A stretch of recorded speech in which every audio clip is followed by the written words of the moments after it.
February 13th, Cricut released Design Space 7.27. With all the hype about what's new with Design Space regarding print and cut, let's walk through the update and give you the full story. My name is Ruth.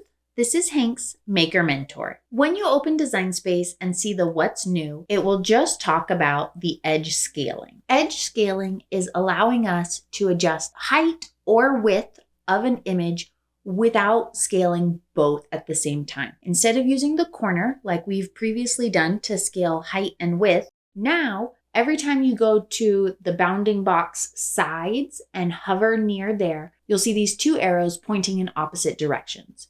You'll click and drag and you can adjust just the height or move over to the side and adjust just the width. I think this will be a useful feature when working with Design Space. Let's take a look at the official release notes from Cricut.com. They show the edge scaling and these bug fixes.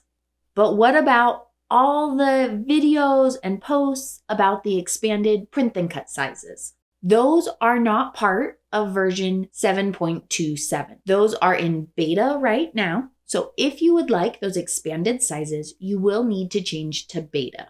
But using version 7.27 is a great time to make all of your current print and cut projects that you have planned that require the 9.25 height, because the new sizes reduce it down to 9 inches. Keep an eye out for my videos about the print and cut size and all the other updates Cricut is doing.